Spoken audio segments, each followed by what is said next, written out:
ఈయన 12 డిగ్రీలు చదివిన మేధావి ఈయన. ఇతను ఈ మనిషి గొప్ప వ్యక్తి 12 డిగ్రీలు చదివిన మేధావి అట.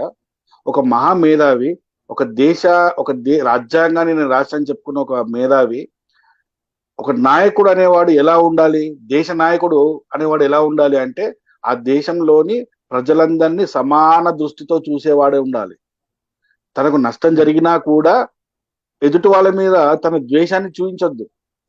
అందరిని సమానంగా చూసి సరైన రాజ్యాంగాన్ని రాసి ఏదైతే లోపాలున్నాయో ఆ లోపాలను తీసే వ్యక్తిగా ఉండాల. అంతేగాని ఒక మతాన్ని కొంతమంది కోట్లాది మంది హిందువుల మనోభావాలను దెబ్బతీస్తూ ఇలాంటి రాసే చెత్త పుస్తకాలు ఏవైతే ఉన్నాయో ద రిడిల్స్ ఆఫ్ హిందూయిజం అని చెప్పి అంబేద్కర్ రాశాడని చెప్తున్నారు. నిజంగా కనుక నేను ఒక స్టేట్మెంట్ ఇస్తున్నా ఇప్పుడు, ఆ రోజుల్లో గనక నేను అంబేద్కర్ గారు బతికున్న టైంలో నేను గనక ఆ రోజులో ఈ పుస్తకం నేను చూసి ఉండింటే గాంధీని కదా గాల్చినట్టు నేను అంబేద్కర్ని కాల్చేవాడిని.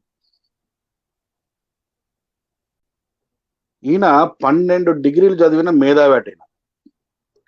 ఇతను ఈ మనిషి గొప్ప వ్యక్తి 12 డిగ్రీలు చదివిన మేధావి అట.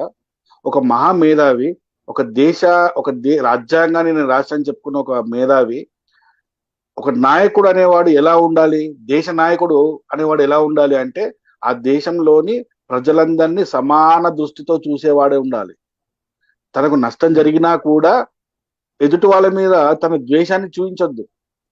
అందరిని సమానంగా చూసి సరైన రాజ్యాంగాన్ని రాసి ఏదైతే లోపాలున్నాయో ఆ లోపాలను తీసే వ్యక్తిగా ఉండాల. అంతేగాని ఒక మతాన్ని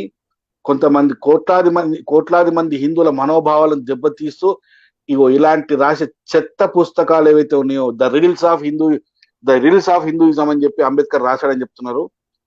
నిజంగా కనుక నేను ఒక స్టేట్మెంట్ ఇస్తున్నా ఇప్పుడు, ఆ రోజుల్లో గనక నేను అంబేద్కర్ గారు బతికున్న టైంలో నేను గనక ఆ రోజులో ఈ పుస్తకం నేను చూసి ఉండింటే గాంధీని కదా గాల్చినట్టు నేను అంబేద్కర్ని కాల్చేవాడిని.